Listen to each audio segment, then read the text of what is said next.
My name is Winnie Kamuya, CEO, International Renaissance Center, an international best-selling author, a speaker and a coach. I was sitting in class when she walked in and said, "You're going to be the next deputy head girl."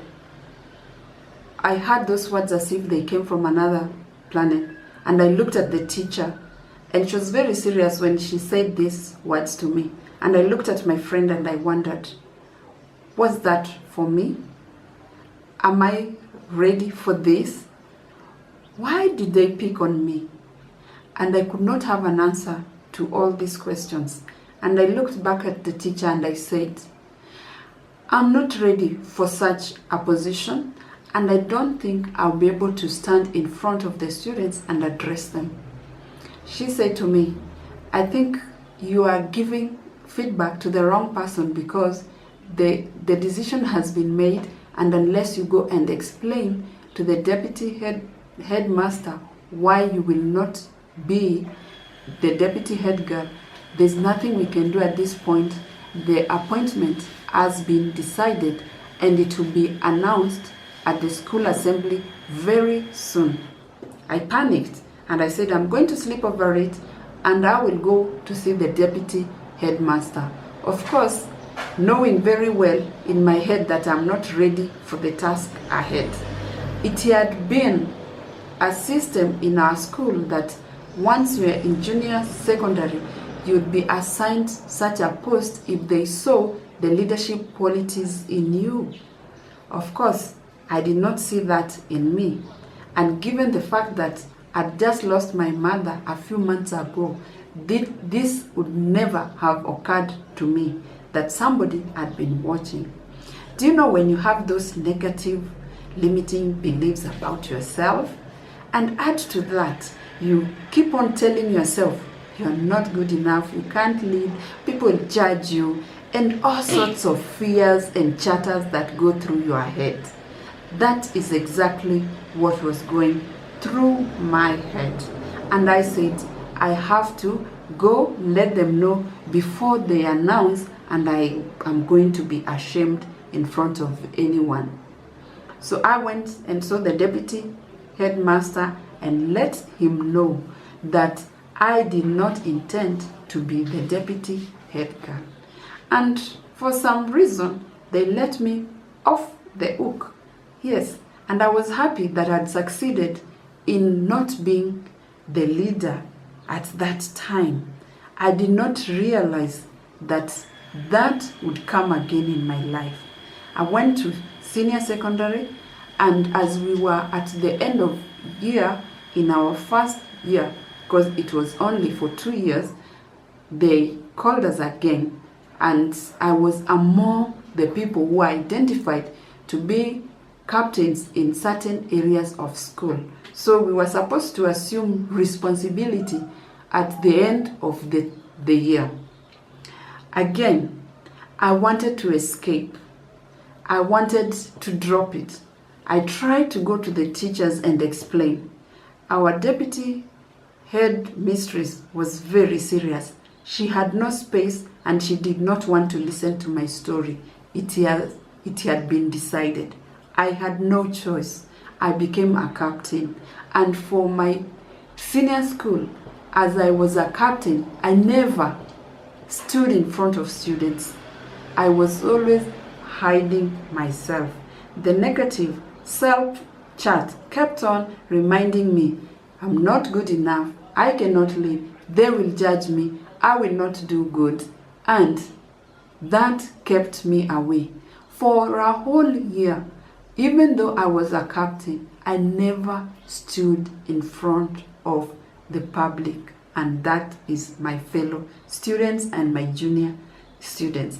And I was okay with it, because anytime I was on duty, I escaped by letting one of my friends represent me while I took over their duties. The self-talk, the self-limiting beliefs kept me where I wasn't supposed to be. And I imagine maybe this would not occur again. I had already finished that year And now I was celebrating that again, nowhere I will be called upon to lead. I'm sorry, that was not the news I was expecting. Because when we now went to university and I was supposed to decide what I wanted to become, my teachers insisted you are going to do a Bachelor of Education. Of course, teaching means you have to stand and you have to be in front of people. This is one thing that I feared the most. This is one thing that I didn't want at all. And that is why I feared leadership positions, because it meant you've got to be in front of people. And although I didn't like it, and I actually made the choices of doing Bachelor of Arts, my teacher made changes to that. And I remember in my first year at university, during orientation, we had time to change. And I remember the lecturers talking to us and saying, you don't have to change. You can stick with what you have been admitted for. It will help you in life. Being a teacher is not such a bad thing, because being a teacher, you become a teacher for life. You transform lives.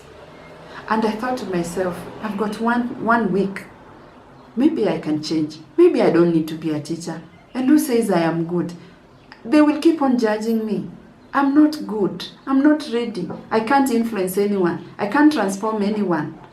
Those negative chats, they were still there, loud and clear in my mind.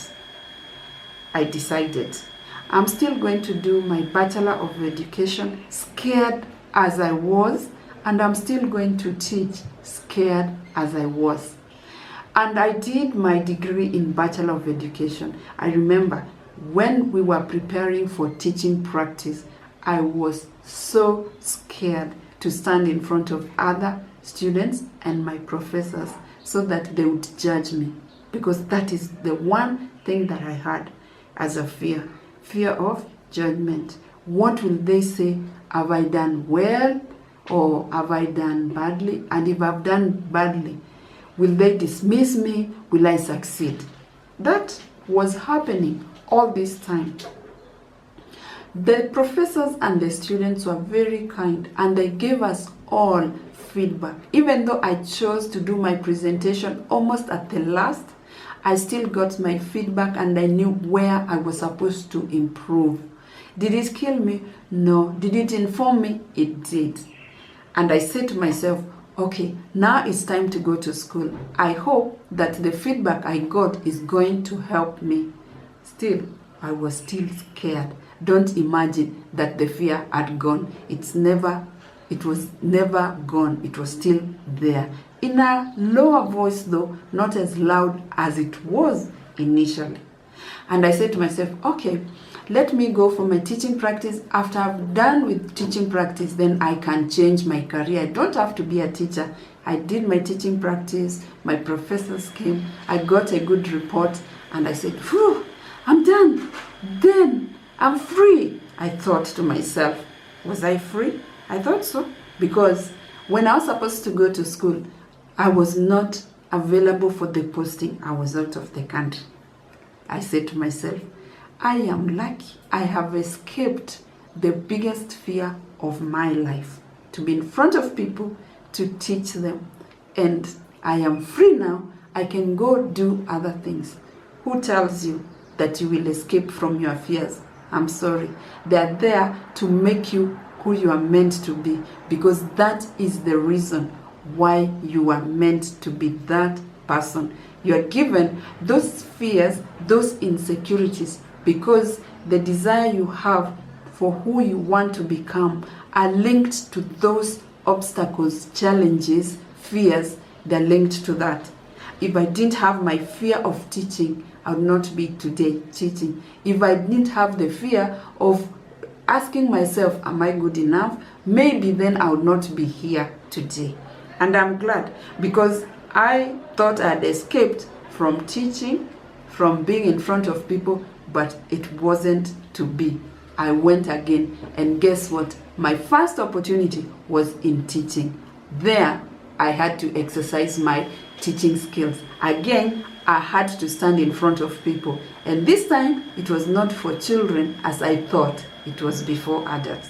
Where will I start? Was my question. How will I do? Will they judge me? Will I be good enough? Will I bring the transformation they are looking for?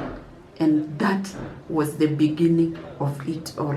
And through that, I said to myself, it's time I face my fears and see, why do I fear leading? Why do I fear this leadership?